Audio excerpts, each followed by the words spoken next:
Is your car broke down? Is it not running? Is there something wrong with it? Is it making a noise?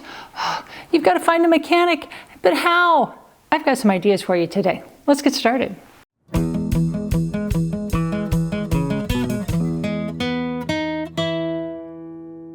So I've got the boss with me today. Here's Daisy. Isn't she so cute? She's such a sweet little thing. But before we get started today, just a little bit of housekeeping. Remember, if you are interested in any of my part works, that auction ends on Wednesday. Hey, if you have that impossible to buy for gearhead, you might check out that auction. But let me put Daisy down. As much as she likes sitting here, she's not gonna stay for the whole video. So finding a trusted mechanic is probably one of the biggest questions I see in Car Wizard comments. How do I find them? What do I do? Or I love the options. They'll ask, just in a comment, do you know a reputable mechanic in my area, in my city, in Boston, in Miami, in Dallas? And I'm like, no. Do you know a reputable veterinarian or hairstylist or nail technician in Newton, Kansas, where I'm at? Probably not. And so those kind of questions aren't really helpful, but I've got some ideas today that you can do that will help you find somebody that you can hopefully trust to work on your car. Because after all, your car is a huge investment and you don't want to just hand it over to anybody, because we've seen enough of the Car Wizard videos where the mechanic did more damage than it did when it came in. So the first thing I suggest is word of mouth. Ask people. Who do they trust? Who do they go to? Now, don't rely on Google reviews. Even the Wizard has a Google review where he had mentioned in a video, it was one of his story videos where somebody asked him to cut the brake lines on the car so they could do burnouts. And somebody wrote a comment in his, so it's there forever. Thank you, person. That we didn't cut their brake lines. But ask people, who do they trust? Who do they go to? Who do they feel confident with leaving their multi-thousand-dollar car to? That's one option. It can be friends, it can be just coworkers, but here's the caveat. Don't just throw it out to Facebook, those groups. I've seen them in our local groups here, and somebody asks us, who do I take my car to that won't charge an arm and a leg? And I look at the suggestions of who the people respond to, and I look at the people, and sometimes they're businesses, and sometimes they're just independent people. And I'm like, yeah, I know who they are. I wouldn't take my car to them. Ooh, maybe not the best option on that one either. So just throwing it out there, you don't know who actually is responding. It could be their cousin trying to drum up business. It could be them with a different profile name, or it could be just maybe they did okay on some jobs, but you don't know if they're going to do well with your car. So don't just throw it out there. And also, be careful when you throw out to things like groups on Facebook. Somebody had put out there that somebody had looked at their car and the rear differential was leaking and they needed some part replaced. And they didn't have a lift and they wanted to know who could do it for the cheapest amount possible. Remember, do you go to your cardiologist because they're the cheapest one possible? I wouldn't. And so asking that, and the person that was asking this question in some of the comments down below to some of the responses people had said, hey, try this person, try that person, was, well, I just don't get it. I had to pay $170 for this person to look at my car and diagnose it, and now I have to pay more to get it fixed? Well, yeah, that's kind of how this works. And how often do you work for free? And so it wasn't that us, we didn't do the diagnosis, Car Wizard did not look at the car, but it was just one of those things, and I looked at that story and I was like, wow, that's kind of ballsy to ask something like that. But I get it. I mean, cars are expensive, and that's part of owning a car, some of that responsibility. So ask around, but don't just put out to blindly out to the world to say, hey, who do you suggest? Now, you could, if you have a specialty car, maybe not your typical Toyota, your Honda, your Ford, but maybe you got something a little more fun.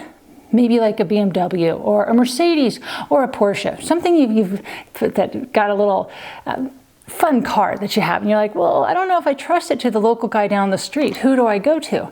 Well, one way you can do that is if there's a specialty car group in your area, like on Facebook, those people could help you find a reputable place to go. Or, if you are into cars, go to a car show. Go to a Cars and Coffee or whatever colorful name they've given it in your area. When it's not winter, we don't have them in winter here in Kansas, that'd be brutal. But go there and just ask people, hey, who do you take your car to?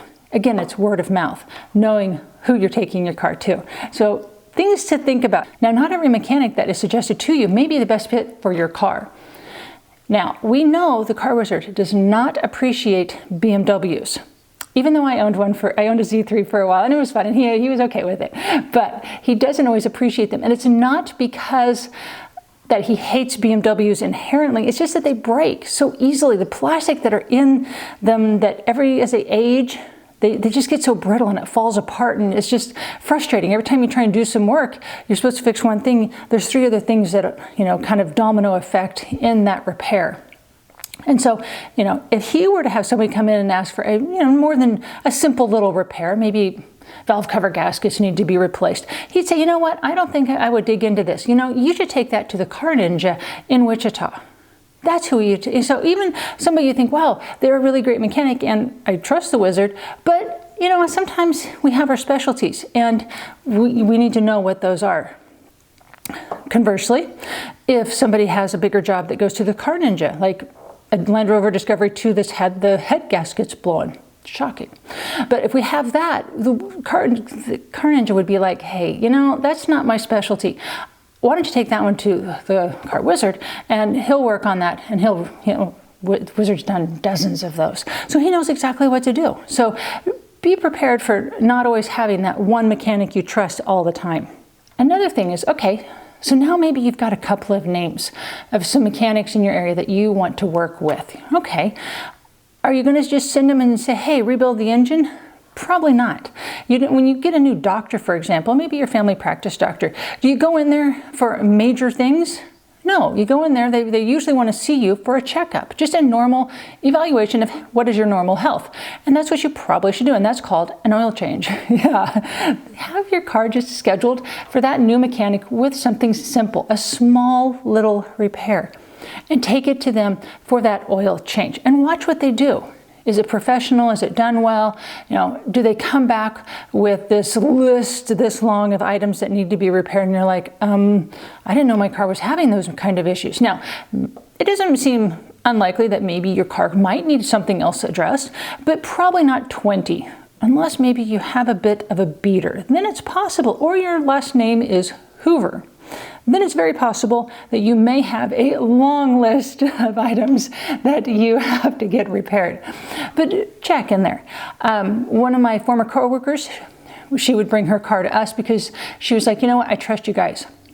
And there'd be times we'd look at her car and we're like, okay, hey, we're starting to see this, we're starting to see some things here. No, you don't need to do that now, but you need to start thinking about that. Maybe in 6 months or maybe in a year, we're going to need to address some of those items.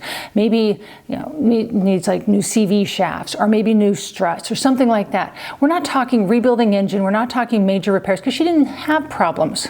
She came in for a simple oil change. So those are things to watch. Then after you kind of say, hey, they're doing a good job. I'm starting to, they're not trying to pull the wool over my eyes. They're not bringing out some random part that says, oh yeah, this came off your car. Yeah, those are the places you may want to stay clear of. Okay, it's not like you have to divorce them. If you take them there, if for an oil change and you never come back, it's not going to be detrimental. And if they are all, heartbroken that you're not returning, well, there may be something else going on as well. One thing to be thinking of when you're looking for your local mechanic, you're not looking for the shop. The shop is a building. The building doesn't work on your car. It's the mechanics inside that building. Who are they and how talented are they in what they are doing? We just saw on the Peugeot that 505, and how it got ripped apart, all that wiring that got ripped out because it was the specialty shop in that car's area. Well, I think that shop did have a good reputation a long time ago. And unfortunately, what happens as times goes on, that mechanic has aged and they're not working there as much, or they're not working there at all anymore, but the company is still open and that reputation is still there, even though the mechanics in the building are not the same mechanics that built that reputation. So do be very careful that blindly say, oh yeah, they're the specialist. They're the best and they're the ones I have to go to.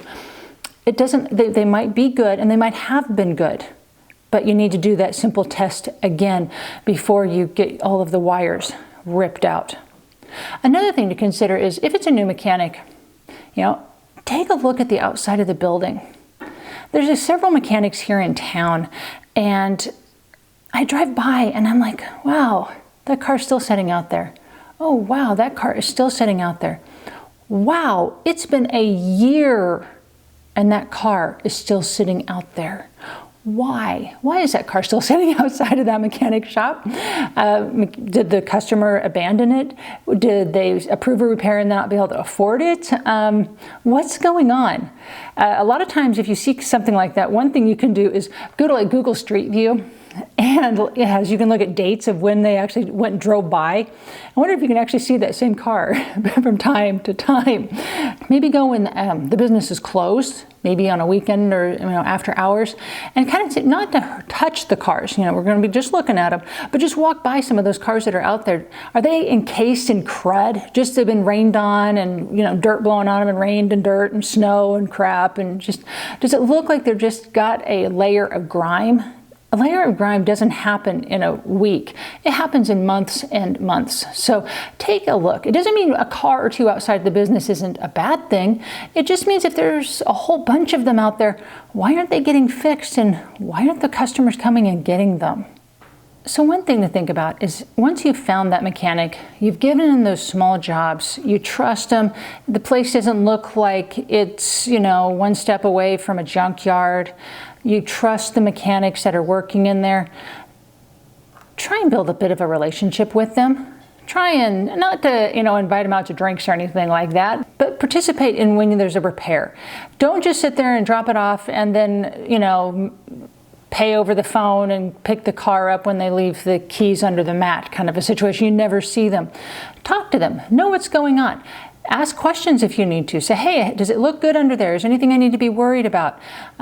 Is there a schedule for maybe some future maintenance items? Because as we've seen in Wizard's videos, not every repair, if there's that list of things that need to get done, not every repair is done at one time. It can be, but that's a really big bill. And a lot of times we can't budget that, especially right now, if you're watching this video when it first comes out, we're between that Thanksgiving, Christmas time, and budgets get a little tight around this time of year. And so if there's an emergency, yes, we need to get those addressed right away. But there's some other items that you can maybe say, why don't we worry about this in a couple of months? For example, your car won't start and the alternator has gone out. Okay, you must get the alternator fixed because your car won't charge. It will die. It has to be repaired. But let's go back to the CV shaft. The boots are torn. Okay, you can live with that for a little while. Or the strut is starting to leak oil. So you can see some of the oil dripping down on the sides. Okay. Or maybe your brakes are at 25%. They're getting a little low, but again, think about it. Of the 100% of your brake, you still have a quarter of it left. So it's not dire, it has to be done right away. So those are the things that we can say, okay, maybe schedule some time with your mechanic and say, hey, let's work together. I want to do this and this and this, and we can do this and this later. So that helps you and your mechanic understand what is your goal and what are your plans. Even if it's not a Ferrari or a Lamborghini or a Mercedes or a BMW, it can be that just standard workhorse Toyota or Honda. All of them are going to need maintenance. Yes, even the Toyotas and Hondas, even though the Wizard absolutely loves them and definitely recommends that people buy them, they still have issues and they still need general maintenance. And some of them have some inherent flaws that just must be addressed in time as they age, or they just have some things that just break, like on his favorite engine, the Buick 3.8, the 3800. There's coolant elbows and they're made of plastic. And Dorman, who has already made replacement metal little elbows, they put those on and they don't leak anymore. It's a serious issue. It can leak coolant everywhere and your engine can overheat. But that can be a replacement. Even though it's the best engine and those things can go millions of miles, okay, well, not millions of miles, but about 1 million miles, and be great. Sometimes people joke that the car rusts before the engine stops.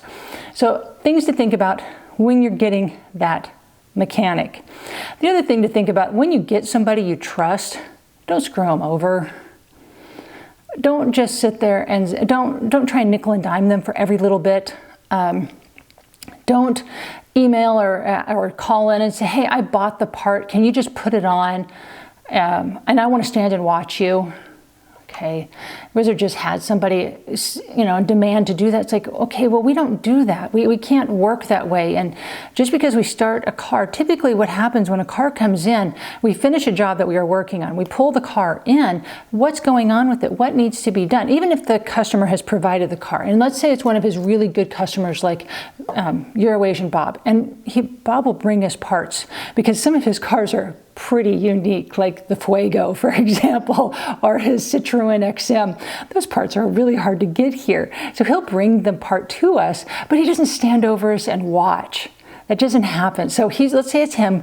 We look at it, we say, hey, is there anything else that needs to be addressed? And frequently there's some other items that, hey, we need to replace this, or hey, did you know this was happening? And that can't be done if you're standing and watching. Plus, just because a car gets into the bay doesn't mean there isn't going to be something else that comes up. There could be a phone call, there could be a customer, there could be, oh, I need to finish this other car just real quick and do something right here. Oh, the part just arrived for this other car, I'm gonna drop that one in.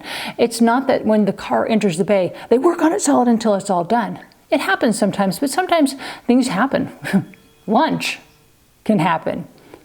So don't nickel and dime them. Let them do their job.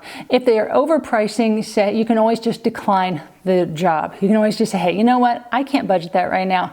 I don't think I'm going to do that repair. And if a mechanic ever says, oh yeah, we're going to do this and this and this, and then they try and surprise you with a bill, but you didn't approve it, you don't want that mechanic either. Wizard always, even though he says he doesn't do an estimate over the phone, over the internet, that doesn't happen. Because we got to see the car. After we've seen the car and then we can give an accurate estimate. If that estimate changes, your mechanic better call you. If he doesn't, or he or she doesn't call you, that's a problem. You need to approve any drastic change in price. $20, not a big deal. Several $100s, that's a huge deal. Wizard is always communicating with his customers to make sure, hey, we found this, it's going to cost a little more. Is that still okay? Yes or no? So, I hope those are going to help you in your quest to find the best mechanic in your area. Wish you could bring it to the Wizard, but again, we're in Kansas and you're probably not. And it's a long drive to this great flat state of ours. So I hope you have enjoyed your Thanksgiving weekend, and I hope to see you again soon. Bye.